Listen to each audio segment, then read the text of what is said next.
Assalamualaikum warahmatullahi wabarakatuh.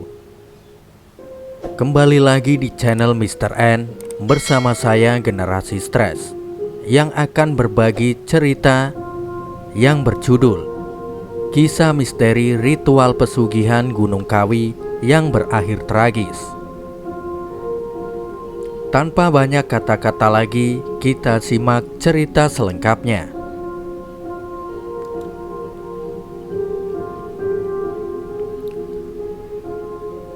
Gunung Kawi adalah sebuah gunung yang terletak di Desa Wonosari, Kabupaten Malang, Provinsi Jawa Timur.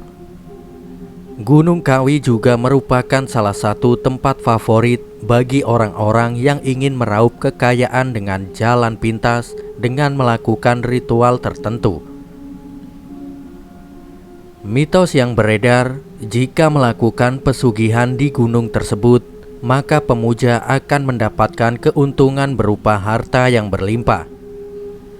Tetapi banyak orang yang tidak menyadari atau mungkin mengabaikan bahwa di balik bergelimang harta itu terdapat kutukan yang mengerikan yang mengikuti si pemuja sampai ketika saatnya tiba.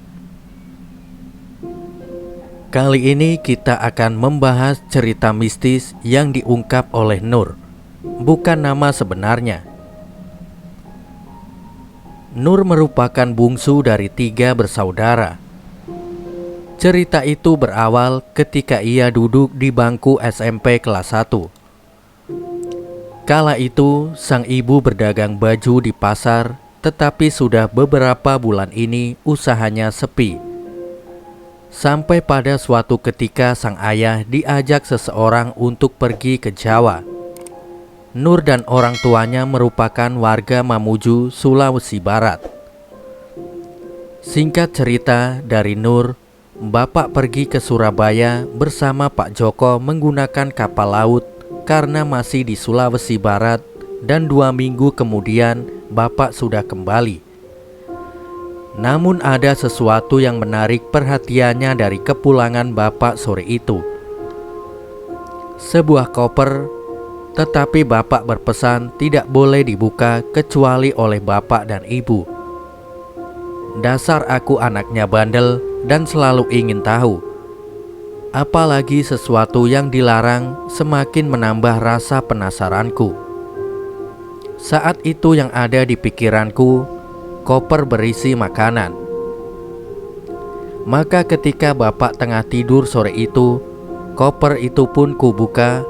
Ternyata isi koper itu hanyalah dupa yang dibungkus kain merah dengan tulisan Cina yang aku tidak tahu artinya. Ketika itu aku tidak tahu benda apa itu. Pikirku adalah kembang api. Tanpa merasa bersalah, aku ambil 1 batang. Ku bawa ke dapur dan ku nyalakan dengan korek. Aku heran, berkali-kali tidak menyala. Hanya asap putih yang keluar dan menyebabkan aroma aneh yang asing bagiku.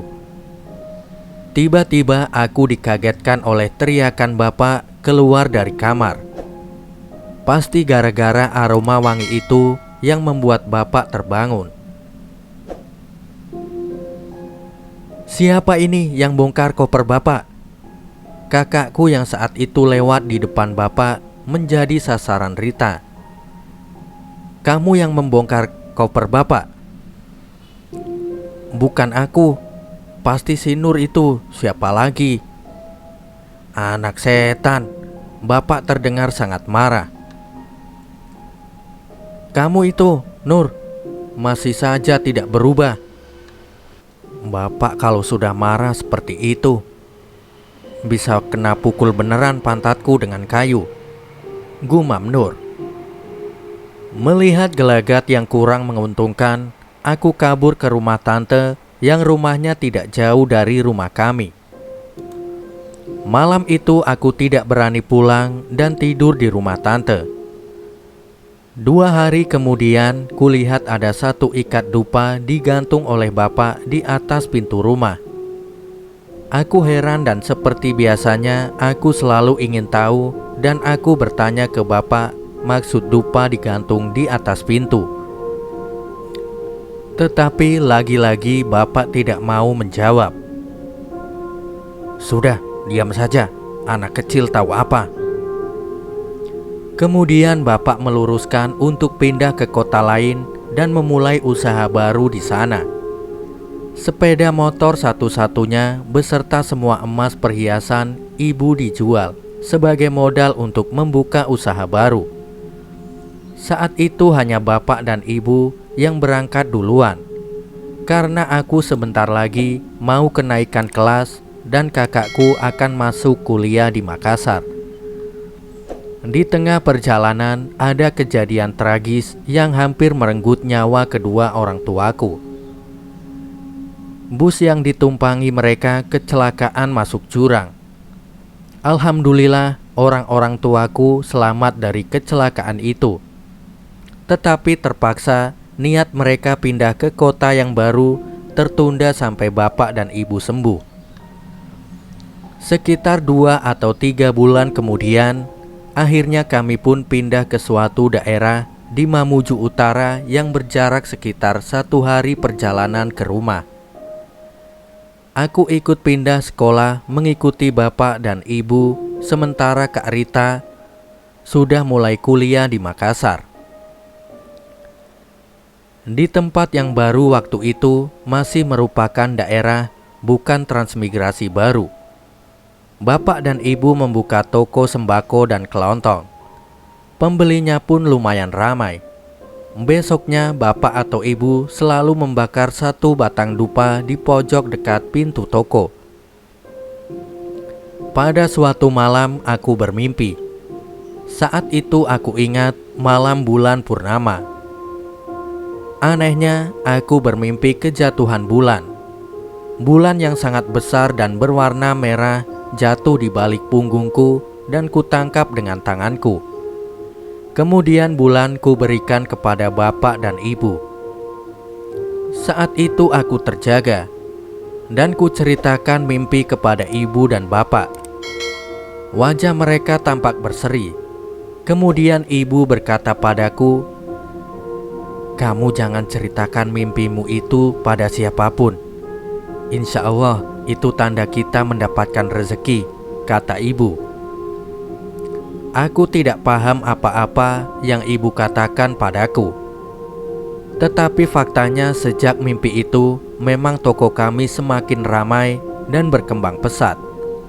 Sampai akhirnya bapak mau beli lahan baru yang lebih luas dan dibangun gedung 2 lantai yang cukup megah. Masih ada lahan kosong di sebelah rumah yang juga milik bapak yang luasnya hampir 11 gedung 2 lantai itu. Lantai satunya terbagi menjadi 6 petak yang masing-masing petak memiliki ukuran yang cukup megah. Semua petak digunakan sebagai tempat usaha. Tetapi orang tuaku sudah tidak membuka toko sembako dan kelontong lagi.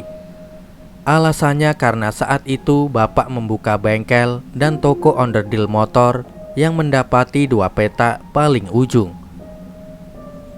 Kemudian 2 petak untuk usaha rumah makan dan sisanya untuk penginapan. Sementara itu lantai 2 digunakan sebagai tempat tinggal. Oh ya, semenjak kepergian bapak ke Surabaya waktu itu, setiap 6 bulan sekali bapak ditemani ibu selalu kembali ke Surabaya. Saat itu aku yang masih SMP tidak tahu apa tujuan orang tuaku selalu rutin pergi ke Surabaya. Tetapi bukan aku namanya kalau tidak cerewet dan selalu ingin tahu maksud kepergian ibu dan bapak ke Surabaya. Aku pun sering merengek ingin ikut diajak, ingin merasakan naik kapal laut dan pesawat. Tetapi ibu selalu punya alasan untuk menjawab. Setelah bertahun-tahun kemudian, ketika aku sudah menikah, bisnis bapak dan ibu tidak pernah sepi, selalu ramai oleh pengunjung. Ketika usahanya yang dijalankannya yaitu bengkel dan toko onderdil motor, rumah makan serta penginapan selalu memenuhi pundi-pundi harta mereka. Jika pengunjung dan pembeli berkurang atau pendapatan menurun hari itu, maka besoknya pasti bapak atau ibu membakar dupa. Kadang-kadang juga aku yang disuruh untuk membakar satu batang dupa yang diletakkan di sudut samping pintu rolling door toko. Pengunjung dan pembeli pun akan penuh dan ramai kembali. Pokoknya kalau pengunjung berkurang, bakar saja dupa itu. Itu yang selalu dikatakan bapak jika aku banyak bertanya dan selalu ingin tahu alasan membakar dupa. Terus terang, kadang-kadang aku merasa heran kenapa uang ibu dan bapak sangat banyak, seakan tidak ada habisnya. Ibu selalu memberikan apapun yang kami mau. Kami benar-benar hidup berkecukupan, bahkan bergelimang harta. Sebelumnya, ku ceritakan bahwa ibu dan bapak selalu rutin pergi ke Surabaya setiap 6 bulan sekali. Tetapi mereka masih belum mau terbuka alasan mereka pergi ke Surabaya. Yang aku ingat, setiap kali mereka kembali dari Surabaya, mereka selalu membawa koper. Sejak awal kami menempati rumah baru, aku sering merasa seperti ada yang mengawasiku. Terutama kalau aku sedang berada di kamar mandi atau ketika hendak tidur di kamar.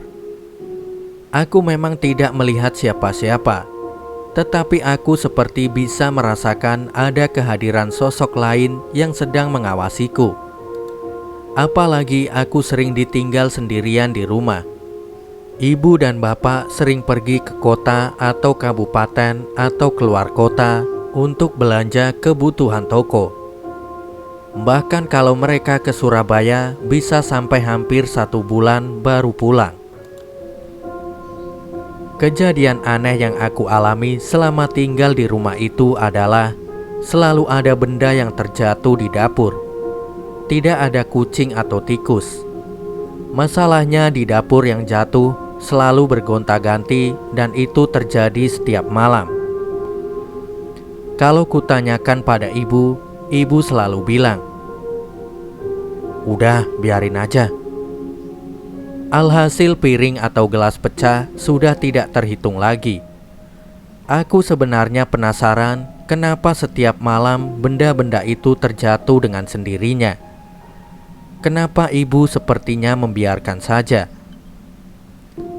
Pernah kejadian, suatu pagi ketika aku sudah mau buka toko, tiba-tiba tempat dupa yang terdapat di sudut yang pada saat itu aku berdiri di dekatnya terjatuh dengan sendirinya, hingga akhirnya tumpah berserakan di lantai itu.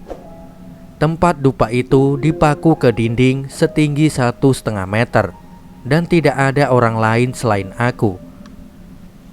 Kejadian lain yang tak kalah mendirikan bulu kuduku adalah setiap tengah malam di dalam kamarku selalu ku dengar seperti langkah orang berjalan di atas plafon kayu bangunan. Bunyi ketukan-ketukan di plafon yang terdengar setiap malam itu jelas suara langkah kaki orang sedang berjalan. Awalnya jika mendengar suara itu, aku langsung lari ke kamar ibu.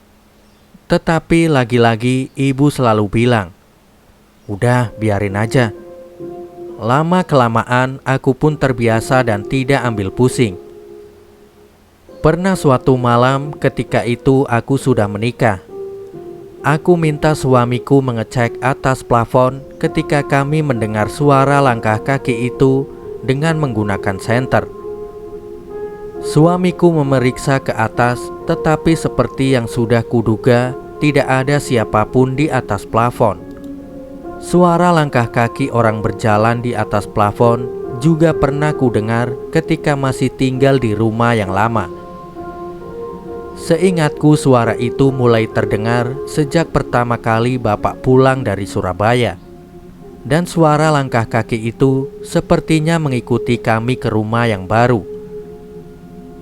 Tidak berhenti sampai di situ, kejadian-kejadian aneh dan ganjil itu terus berlangsung selama bertahun-tahun. Kami menempati rumah itu. Pada suatu hari, Kala itu aku sudah duduk di bangku SMA. Bapak mau bercerita soal kepergian bapak dan ibu ke Surabaya. Dan tak bosan-bosannya aku bertanya ke bapak mengenai hal itu. Itu pun cuma sedikit.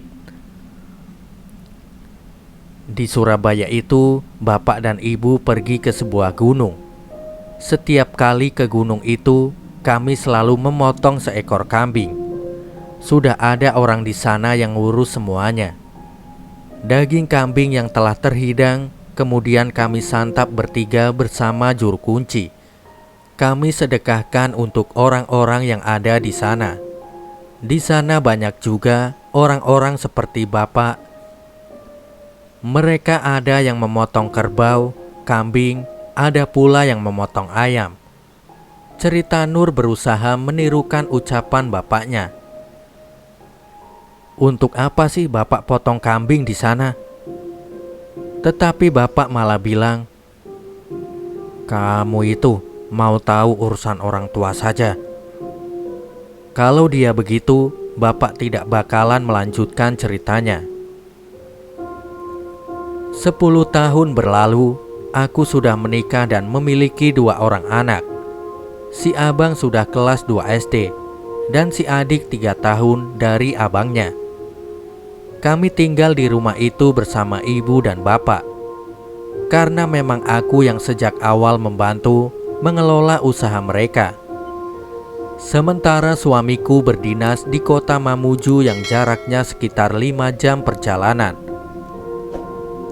Beberapa bulan terakhir ini, usaha orang tuaku bertambah satu lagi, yaitu pom bensin Pertamina yang menjual bensin dan solar. Ini adalah satu-satunya pom bensin di daerah kami, dan bisa habis hanya dalam tempo 2 minggu saja.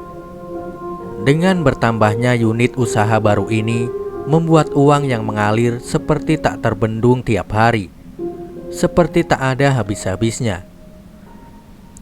Suatu hari suamiku mengantar bapak dan ibu pergi untuk suatu keperluan ke Palu, Sulawesi Tengah. Di tengah perjalanan pulang, saat itu sudah malam dan suasana di jalan sangat sepi kendaraan atau orang. Di sepanjang jalan yang mereka lewati, ketika mobil melewati depan kuburan sekitar 3 km dari rumah, mereka bertiga melihat sosok pocong tergeletak melintang di tengah jalan. Mereka akhirnya melewati dengan mengambil jalan agak pinggir untuk menghindari sosok itu. Suamiku sempat menghentikan mobil, berniat ingin mengecek. Mungkin saja itu perbuatan orang iseng, tetapi ibu yang ketakutan dan panik melarang suamiku turun dari mobil dan menyuruhnya untuk segera melanjutkan perjalanan ini. Beberapa bulan kemudian, mulai terjadi penurunan omset dari keempat usaha yang dijalankan orang tuaku, yaitu bengkel dan toko onderdil motor, rumah makan, penginapan, dan yang terakhir pom bensin. Dupa yang kami bakar setiap hari tak mampu lagi mengembalikan keadaan seperti dulu. Semua itu berawal ketika ibu terkena stroke dan harus dirawat di rumah sakit selama 10 hari. Bapak dan ibu sudah tidak pernah ke Surabaya lagi karena kondisi ibu yang sudah tidak memungkinkan untuk bepergian jauh. Setiap hari ibu hanya duduk saja di kursi malasnya, diam tanpa melakukan apapun. Hanya jika mau ke kamar mandi dan sholat, ibu beranjak dari tempat duduknya. Itu pun harus ditemani, karena jalan ibu sudah diseret kaki kirinya. Sungguh hatiku melihat kondisi ibu saat itu. Akulah yang menjaga dan merawat ibu. Sementara kakak sulungku seperti tidak peduli pada ibu, bahkan tidak pernah datang menengok. Kakak sama sekali tidak mau menyentuh ibu. Aku tidak peduli dengan sikapnya. Biarkan saja, aku masih sanggup merawat ibu. Berbulan-bulan kondisi ibu tidak ada perubahan, bahkan semakin memburuk. Ada bau tidak sedap yang keluar dari mulut si ibu. Kemudian, sementara itu hasil yang didapat dari usaha semakin sepi, tidak cukup untuk biaya hidup. Suami Kak Rita yang hanya bekerja serabutan tidak bisa diandalkan. Oleh karena itu, aku dan suamikulah yang banyak menyokong semua kebutuhan ibu dan bapak. Suatu hari bapak mendatangiku dan menceritakan semuanya padaku. Itulah aku baru sadar bahwa selama ini orang tuaku melakukan ritual pesugihan di Gunung Kawi. Selama ini aku tahu mereka hanya bilang ada urusan di Surabaya, itu saja. Tetapi yang buat aku terkejut saat itu, bapak menawari aku untuk melanjutkan ritual pesugihan karena ibu sudah tidak mampu melakukannya. Kata bapak, selama ini ibu yang lebih dominan dalam melakukan itu. Bapak hanya mendampingi sehingga bapak tidak bisa menggantikan posisi ibu. Menurut juru kunci yang selalu mendampingi ritual bapak dan ibu di sana, yang bisa menggantikan posisi ibu hanyalah darah dagingnya, harus anak kandungnya. Bapaknya mau kalau aku yang menggantikan ibu. Bagaimana tidak? Sejak awal ibu dan bapak tidak pernah melibatkan kakakku itu dalam semua urusan bisnis, baik yang tampak nyata maupun yang bersifat magis. Aku tidak tahu apa maksudnya bapak dan ibu selalu menganggap bahwa aku bisa membawa keberuntungan bagi kemajuan bisnis mereka.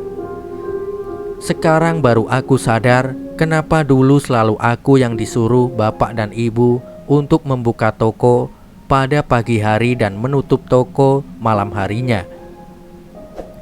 Demikian juga waktu menghitung pemasukan setiap harinya, jika ibu dan bapak tidak berada di rumah, bahkan membakar dupa, aku pula yang disuruh.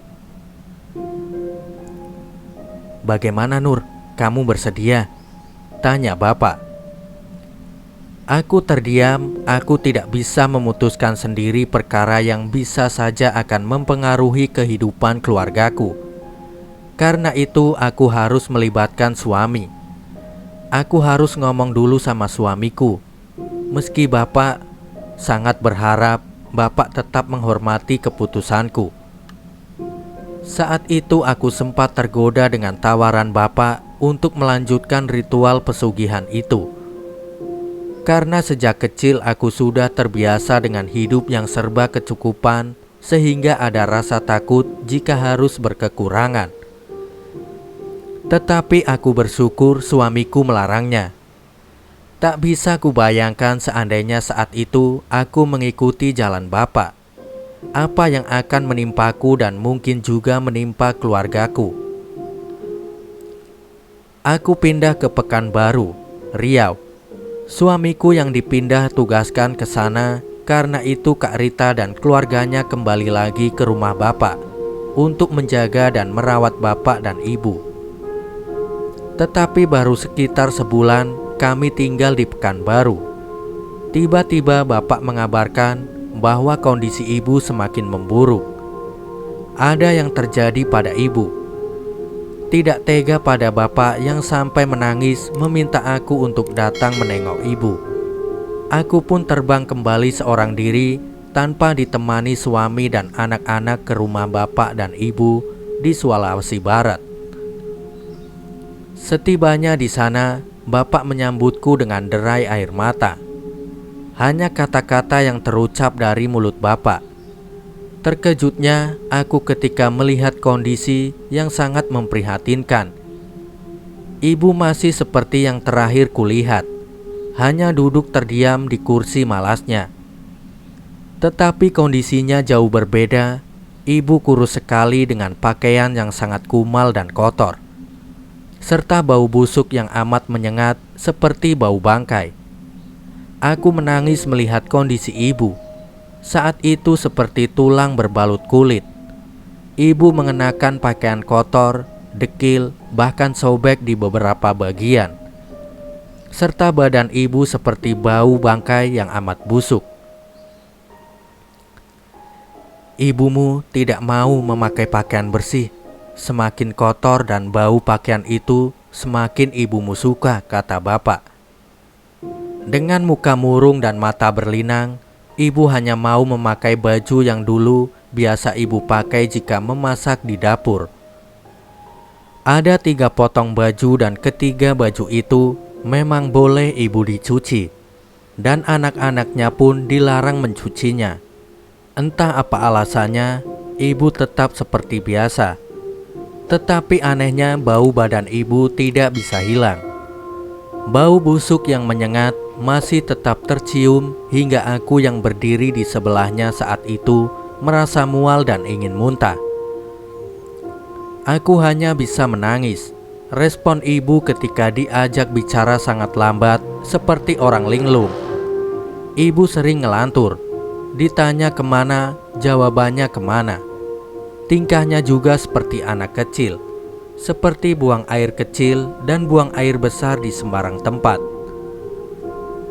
Kita sering bertengkar dengan ibu hanya karena itu tidak mau dipakaikan pampers. Kalaupun akhirnya mau pakai pampers, nanti ketika ingin buang air besar, ibu akan melepas pampers itu dan akhirnya kotoran berceceran di lantai. Ketika hendak sholat, ibu lebih suka memakai mukena yang sudah banyak noda dan bintik-bintik hitam yang sudah layak dibuang. Padahal di lemari ibu banyak sekali mukena yang masih bagus. Bapak sering menangis mengingat dulu ketika masih sehat, ibu selalu memperhatikan penampilannya. Yang membuatku tercekat ketika melihat ibu sholat membelakangi kiblat. Lagi-lagi hanya aku hanya bisa menangis melihat apa yang terjadi pada ibu. Bapak mulai sadar akan kesalahan dan dosa yang telah dilakukannya bersama ibuku. Aku lihat bapak berubah drastis. Bapak lebih religius, sholat 5 waktu, dan selalu ke masjid. Kelihatannya bapak benar-benar sudah bertobat. Bapak cerita, ibu pernah dibawa ke seorang ustadz untuk diruqyah. Sebelum proses ruqyah, ibu disiram air sebatas perut. Dalam posisi duduk di atas kursi dan sebuah ember ditaruh di bawah untuk menampung air siraman. Sungguh di luar dugaan, air yang tertampung di ember berwarna hitam pekat dengan aroma busuk seperti air comberan. Bapak dan kakak ipar yang mengantar ibu sampai mual tidak tahan dengan baunya. Tetapi sepertinya belum membuahkan hasil. Yang pernah dilakukan benar begitu, Pak? Tanya Pak Ustadz itu. Bapak sudah merasa, tapi Bapak tidak berani berterus terang saat itu. Mungkin ibumu sudah terlambat untuk bertaubat, nak, ujar Bapak padaku. Aku menerima telepon dari Bapak. Waktu itu aku sudah kembali ke Pekanbaru dan kabar yang Bapak sampaikan sontak membuat aku kaget. Rumah sekaligus tempat usaha Bapak dan Ibu di Mamuju Utara tadi malam sekitar waktu maghrib mengalami kebakaran hebat. Lantai dan seluruh isinya ludes dilalap api. Alhamdulillah tidak ada yang terluka dalam musibah itu. Semua selamat pada saat Bapak menelpon seluruh keluarga sementara pindah ke bangunan kantor dalam pom bensin mini milik orang tua. Beberapa hari kemudian, Bapak, Ibu, dan keluarga kita memutuskan untuk kembali ke rumah Bapak yang lama. Penyebab kebakaran itu diperkirakan dari api lilin yang menyambar tirai jendela. Kebetulan malam itu listrik padam, sehingga mereka menyalakan lilin sebagai penerangan. Peristiwa kebakaran yang menghanguskan rumah orang tuaku itu bukan hanya menyisakan puing-puing, tetapi berikut keanehan-keanehan yang menyertai yang sulit diterima nalar.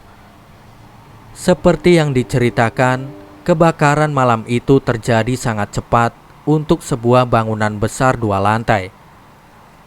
Hanya dalam waktu yang relatif singkat, kurang dari 2 jam, rumah dan toko itu terbakar habis. Tetangga dan orang-orang turut membantu memadamkan dengan ember dan peralatan seadanya. Aku hanya bisa tertegun. Damkar yang baru datang 1 jam setelah kebakaran hanya bisa menyiram sisa-sisa puing yang masih membara. Kemudian, saat kebakaran terjadi, ada peristiwa ganjil yang membuat orang-orang yang melihatnya. Dari tengah bangunan tampak kobaran api membentuk putaran seperti angin puting beliung. Putaran api raksasa itu seperti menghisap apapun yang berada di dalam gedung dan membawanya naik ke langit. Apakah mungkin putaran api itu yang membuat api begitu cepat menghanguskan bangunan? Sebelum kebakaran itu terjadi, Kak Rita dan Bapak sedang duduk-duduk di depan toko. Tiba-tiba muncul 2 orang berpakaian putih-putih dengan memakai sorban meminta sumbangan. Alih-alih memberi sumbangan, Bapak malah berkata yang tidak enak didengar dan menyuruh mereka pergi. Kita juga buat makan susah, mereka malah enak-enak minta sumbangan. Bapak dan Ibu memang tergolong pelit dalam urusan sumbangan dan sedekah. Sebelum mereka pergi, salah seorang dari mereka seperti memberi peringatan kepada Bapak. Kamu orang sungguh pelit. Lihat saja nanti, sesuatu akan terjadi padamu, kata salah seorang itu. Kemudian mereka beranjak pergi. Merasa aneh dengan ancaman orang tadi, Kak Rita memperhatikan kemana mereka pergi. Keanehan terjadi sekitar 15 meteran mereka berjalan. Kedua orang itu tiba-tiba menghilang. Ketika masuk waktu maghrib, rumah dan toko Bapak terbakar tahun 2009. 1 tahun setelah peristiwa kebakaran, Bapak meninggal karena terjatuh di kamar mandi. Darah mengalir dari mulut, hidung, telinga, bahkan kedua matanya. Waktu itu aku belum bisa pulang, hanya komunikasi melalui telepon yang bisa kulakukan. Ada kisah haru, keesokan paginya ketika ibu yang hanya bisa duduk di kursi meminta Kak Rita untuk membangunkan Bapak yang sudah terbujur kaku waktu itu. Di mana saat jenazah Bapak ingin dimandikan, ibu meminta Bapak untuk membelikan nasi kuning. Ibu tidak mau makan apapun kecuali nasi kuning yang diberikan oleh Bapak. Setiap pagi tidak mau kalau anaknya yang beli sendiri. Jadi Bapak sering beli nasi kuning bungkus. Yang 1 bungkus lagi ditaruh di kulkas untuk nanti dipanaskan buat makan malam. Bahkan sampai Bapak dimakamkan, ibu masih belum menyadari dan berulang-ulang menanyakan, "Mana bapakmu?" 40 hari setelah Bapak meninggal, diadakan pengajian selepas maghrib. Selama pengajian berlangsung di dalam kamar ibu, menunjukkan gejala ibu yang sudah tidak bisa apa-apa, kecuali terbaring di tempat tidur dengan mendengkur cukup keras. Begitu selesai pengajian, seluruh keluarga berkumpul di kamar ibu. Mereka sudah merasa bahwa ibu sudah tidak lama lagi. Suara mendengkur ibu semakin keras, bahkan bunyinya seperti suara tersedak. Detik-detik ibu sakaratul maut, famili tertua, nenek, menyuruh untuk menghubungi aku yang masih di Pekanbaru. Aku satu-satunya keluarga yang absen malam itu. Kami syok secara mengetahui kondisi ibu yang kritis. Kedua anakku sampai khawatir melihat aku saat itu. Aku tidak bisa pulang karena suamiku saat itu masih dinas di Medan dan 2 minggu lagi baru kembali. Famili tertua kami, aku memanggilnya nenek, minta aku untuk kuat dan berbicara langsung dikirim ke ibu lewat telepon. Nenek bilang bahwa ibu hanya tinggal menunggu aku. Aku anak paling bandel dan dibandingkan kedua saudaraku. Tetapi aku paling dekat dengan ibu dan bapak. Semua keluarga juga tahu akan hal itu. "Ini sudah di sini," kata Rika berujar di telinga ibu. Aku berbicara di telinga ibu. "Maafkan aku, Nur ikhlas bu, jika ibu mau pergi." Tidak lama kemudian, ibu menghembuskan nafas terakhirnya. Yang aku sesalkan, aku tidak bisa berada di samping kedua orang tuaku untuk terakhir kali di saat kepergian mereka. Di sisi lain, mata ibu yang melotot berhasil dipejamkan dengan usapan tangan. Tetapi tidak demikian dengan mulut ibu yang terbuka lebar, yang terpaksa harus diikat untuk membuat mulut ibu mengatup. Genap 40 hari setelah kepergian bapak, ibu akhirnya menyusul bapak menemui sang Khalik. Beberapa minggu kemudian, aku baru bisa pulang ke Sulawesi sendiri tanpa ditemani suami dan anakku. Aku hanya bisa melihat pusara ibu dan bapak dengan berlinang air mata. Doaku panjatkan untuk mereka berdua. Kesalahan apapun yang telah mereka lakukan di masa lalu, mereka tetaplah orang tuaku. Selesai sudah cerita kali ini. Jangan lupa like, comment, and share. Wassalamualaikum warahmatullahi wabarakatuh.